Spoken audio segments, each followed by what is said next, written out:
Iranian opposition reveals new details of Tehran's illicit nuclear program. In an online conference on March 2nd, the Iranian Opposition Coalition National Council of Resistance of Iran (NCRI) revealed information about an undeclared nuclear site. The site, located near the town of Abadeh in Fars province, south-central Iran, is one of two locations that the regime had denied access to IAEA inspectors for months. The NCRI's revelation comes at a time that IAEA inspectors found traces of uranium particles there. IAEA Director Rafael Grossi expressed deep concerns over the discovery of undeclared nuclear materials in undisclosed locations in Iran. The information was obtained through the network of the People's Mujahedin Organization of Iran (PMOI) inside Iran.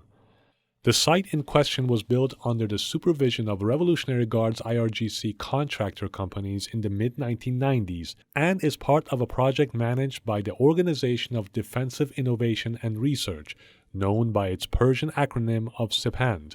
This is Iran's main entity in charge of research and development of nuclear weapons.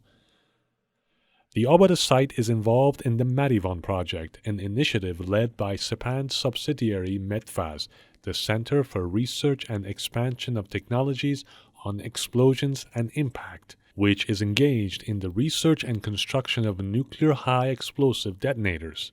The Madivan project is overseen by Dr. Saeed Borji, one of the regime's top explosives and high-impact specialists.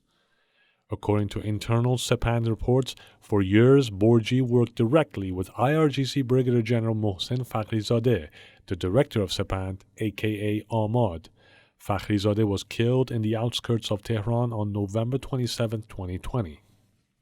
Among Borji's activities, and this is very important, was working with the two Ukrainian nuclear scientists, Vyacheslav Danilenko and Vladimir Padalko, on high explosive testing and also on explosive chamber for nuclear weapons at the Parchin site, which is located southeast of Tehran. And he and other SPND members have formed front companies to conduct the research to advance SPND's objectives. Among those companies, one is Azar Afrouz Saeed Limited Liability Company, which was formed in the city of Isfahan in May 2015 to work on forming and shaping metal using gas.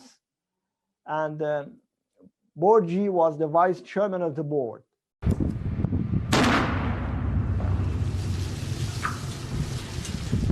مخازن تولید شده رو که در پشت سر من می‌بینید اولین بار به روش شکل‌دهی انفجاری در ایران به مرحله تولید صنعتی رسیده. در این روش ما با استفاده از پیش فرم‌های جوشکاری شده فولادی و انفجار ماده منفجره در درون این کره‌ها تولید کردیم. Akbar Mutalebi Zadeh, an explosive specialist and senior manager of SPND, who along with several others established the Arvin Kimya Abzar company in Tehran in March 2019. A third company, the Parsian Asr Arvin Private Stock Company, which was established in Tehran in December 2015, is active in commercial activities and services for the production, purchase, sale, export, and import of tools and materials used in the oil industry, drilling, and operation of oil wells. Interestingly, Parsian Asr Arvin's headquarters were located very close to the main offices of SPND in Tehran.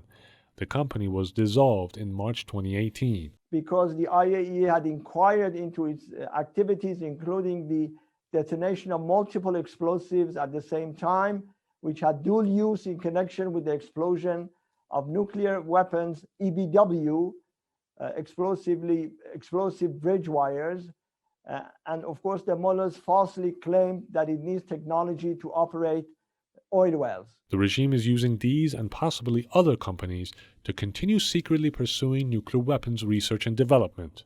In July 2019, the IRGC realized that the Abadeh site had been exposed. It began a complete sanitization of the area to destroy all traces of activity. The buildings and facilities were completely demolished. the regime only made the site accessible to inspectors 1 year later in August 2020.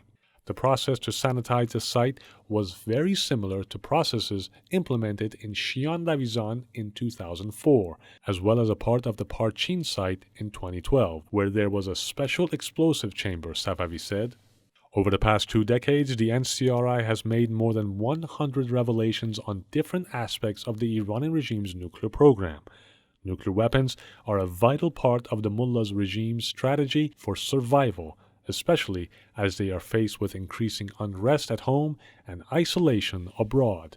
Quite frankly, we believe it is naive to think that by providing concessions and overlooking the regime's violations, even of the JCPOA, it will change its behavior. And ultimately, we feel that in order for the world to be rid of the nuclear threat, as well as the terrorism threat of the regime, is regime change, democratic regime change by the organized resistance and the people of Iran.